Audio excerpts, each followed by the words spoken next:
Okay, so I was gonna do a little video about what we do for school. I wasn't gonna do all the kids because it'd be too much, so I'm gonna start with Jehu and maybe I'll get to some others. We start off in the morning reading our Bibles. I get up with the kids at 7 and we read together.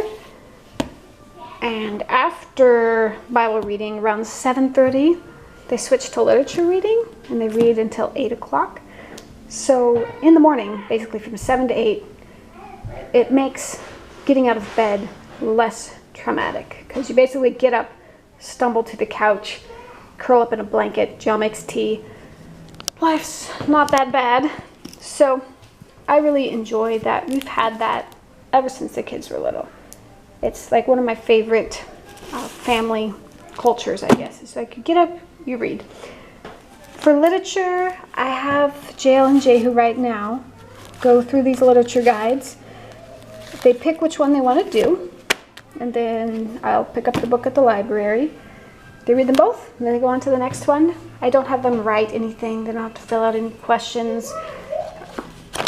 And so my goal for literature is more just broadening their horizons. I want them to be able to enjoy reading things that they normally wouldn't. And I think the biggest part of that is reading it even though you don't want to.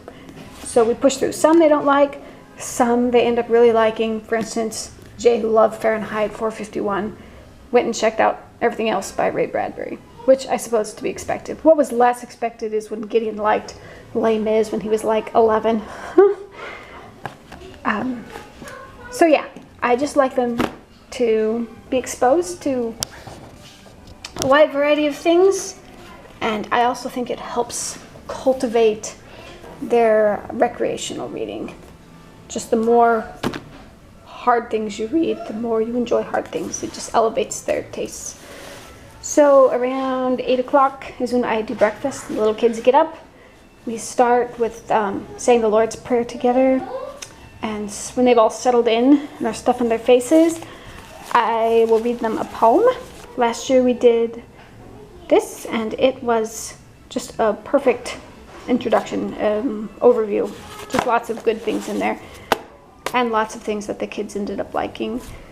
Then we did some Billy Collins in between, and that was pretty hilarious. I really enjoyed that. Right now we're doing American poems, and some just fall flat. Like, even I'll admit it, like I'll read a poem and I'll be like, well, that was boring, or that was tedious. Sometimes we'll read something and be like, what was that about? And we actually want to know what it's about, so we'll Google it. Sometimes we'll read something and we'll really enjoy it, like The Conqueror Worm. That was great. So when I read a poem that we like, we'll usually go over, we'll read it again, we'll pick out our favorite lines and let it settle in a little bit. And I love it when I find those. So yeah, we're not studying poetry, but we are training ourselves to enjoy it, and I'm doing it with them because I'm not a poetry buff either. So after breakfast, I usually clean things and chase naked people. So the kids are on their own. I made them all little lists. Jehu is really good about getting his stuff together and going somewhere quiet and just getting it done fast. So he'll start off with his Spencerian, and he's a poor little left-hand kid, so we're still working the handwriting, and he's doing better. It's tedious. They don't really like it. In fact, I think they hate it. This makes your hand cramp up. They don't have to do a lot, but still. After that, he moves on to his English. His Grammy is doing some sentence diagramming with him, and he finished up Shirley English last year. So this year I thought I would just hit it from a different direction. So there's no sentence diagramming in Shirley English. There's classifying of sentences. So it's the same thing, done a different way. This book hits grammar, covers it all again, but from just a fresh perspective. And that is really my goal, is that some grammar will stick with the poor kids, because I think, like, by the time you are an adult, you've forgotten everything you ever learned. And I don't even know where my commas go. So my hope is that they will get something out of that. Around 6th grade, we quit doing spelling. So I wanted to fill the space with something, and I really liked the idea of learning Latin roots. And I thought this series of books looked like fun, but I wasn't going to pay for them. Like, it's just too much. You have to, and they are disposable. So I just have the kids, I guess it was Gideon's old book. Jehu just read it through. And then I was surprised at how many fun books are at the library that are about the origins of language. Like, this is not one of them. I mean, it is interesting, and it does cover some good stuff. But if you get up into the adult books, there's some really fascinating things. Like, you really just want to sit down and read about the history of words because it's bizarre. It's fun. So I hope that dabbling in vocabulary some will kind of help with the fact that we never bothered to learn Latin, because knowing your roots and your Latin vocabulary is super helpful. I still remember the Latin roots I learned in high school, even though I don't remember anything else. So I did appreciate that, so I tried to incorporate it. Then this is their memory work folder, and we're still doing leftover classical conversations from when the kids were little. So on Mondays, classical conversations, geography, they're basically just trying to find and be able to know where all these places are on a map. They check themselves. Tuesday, I check them because we are working on memorizing Galatians. I knew I wanted to do scripture memory with the kids, but I didn't want to have to keep track of a bunch of little verses. And I know that when you memorize something, you're going to forget it quickly. So I figured if, as we're Jehu's to chapter 3, so when he studies, he actually refreshes everything he's already learned as he works up to 3. So you're always going over the old stuff. So by the time my children leave this house, I am pretty sure they will have a good grip on Galatians, whether they like it or not. Wednesday is history sentences, and I let the kids check each other on this, which almost is like inviting feuding, but it is what it is. I don't have time to check everyone. But on Thursday, I make time because you really have to be evil to get the children to memorize the Westminster Shorter Catechism. I actually have to withhold lunch. Like, that is the only strategy. I'm like, when you are checked, I will make you lunch. So they're up to like question 30, and there's like 60 or so. Nope, there's 100. Fun times. Friday, we're just refreshing the timeline. They check each other on this. They don't do a great job, but I figure it's better than nothing. So, and it all depends on how on top of things I am. Some things I know that they're going to do.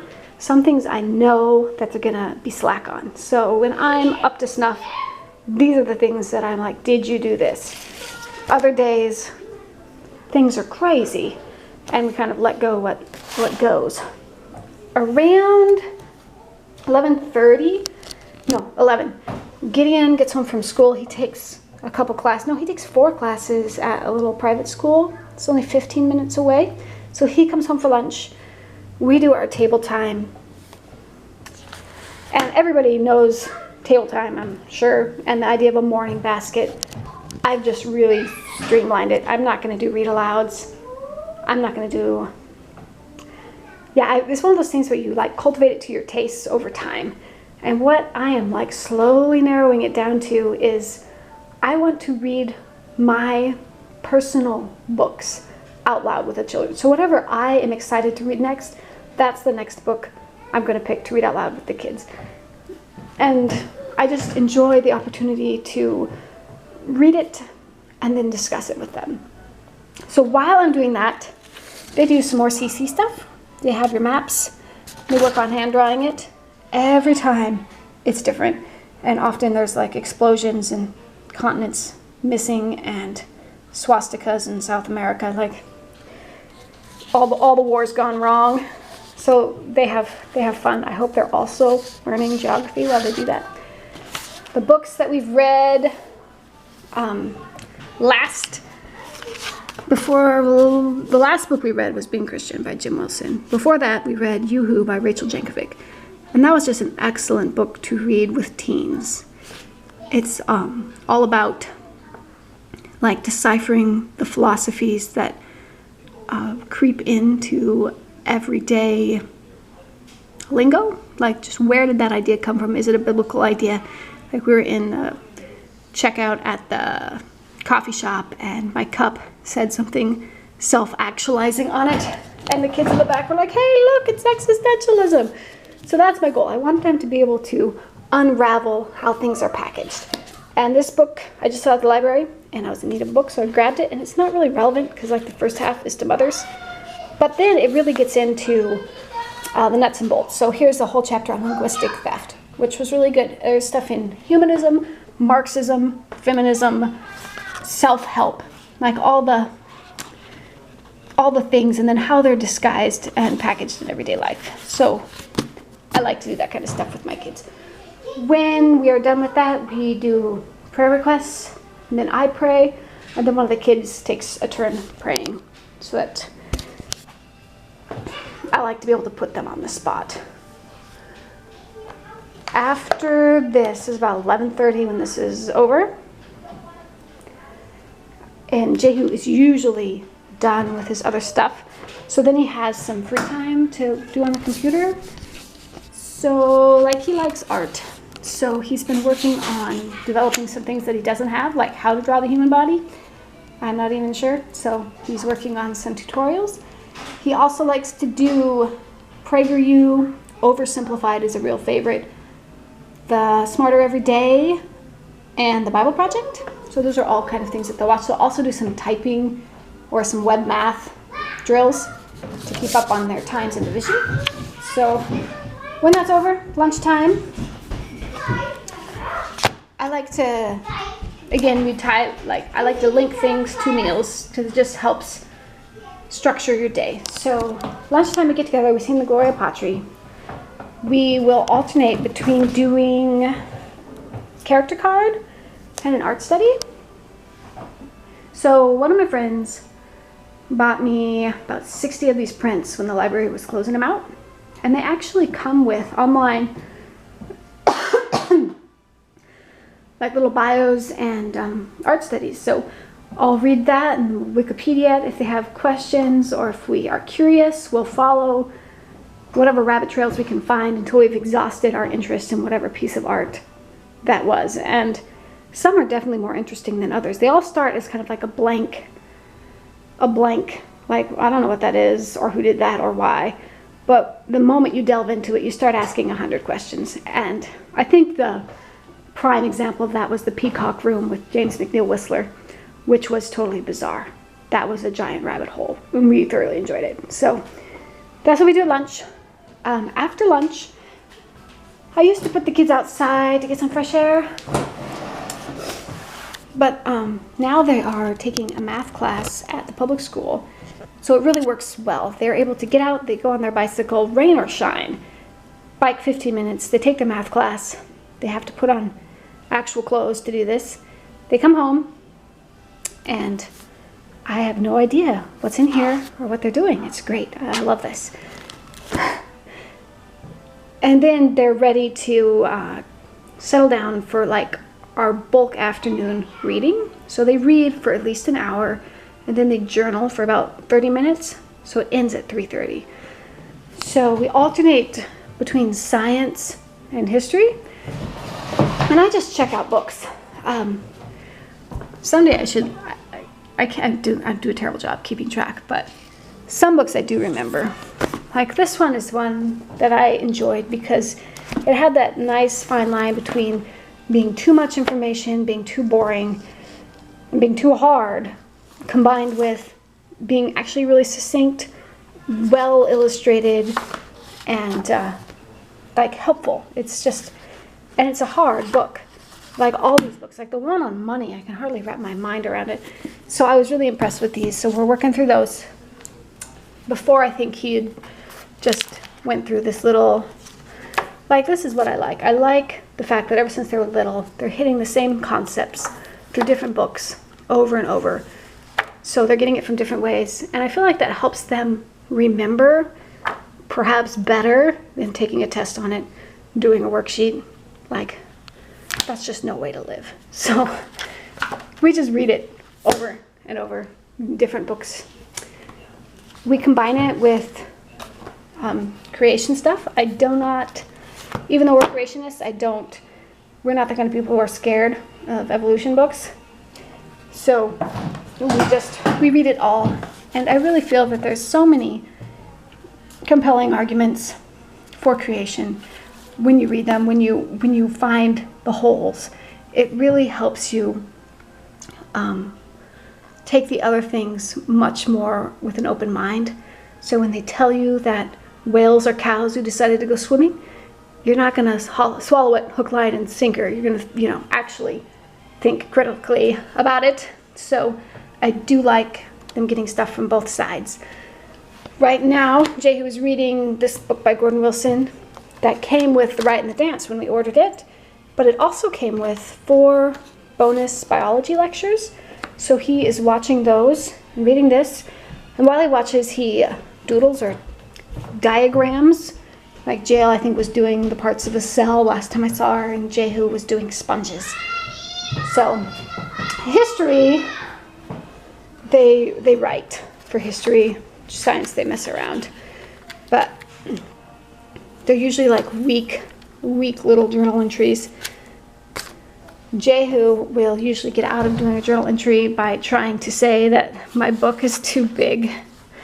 Can I just read longer? And I'm usually a sucker for that. So when Jehu read this whole book, he put off doing his journal entry, and instead he's going to do some kind of book report, most likely along the lines of like a timeline. This is H.G. Wells' Outline of History, and it's not a Christian book, but it's very succinct and covers everything.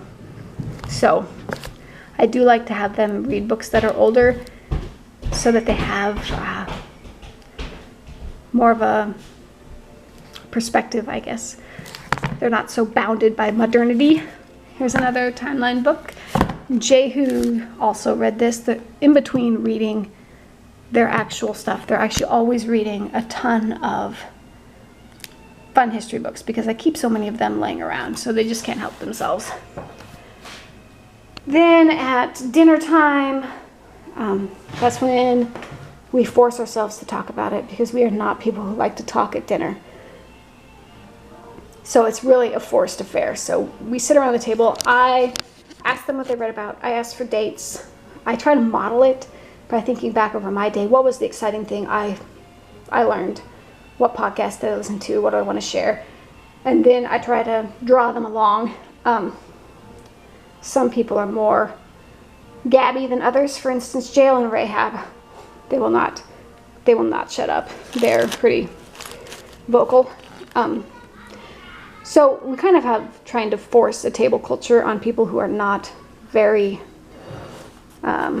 conversationally minded. We just want to go back to reading our books. So we keep them at the table.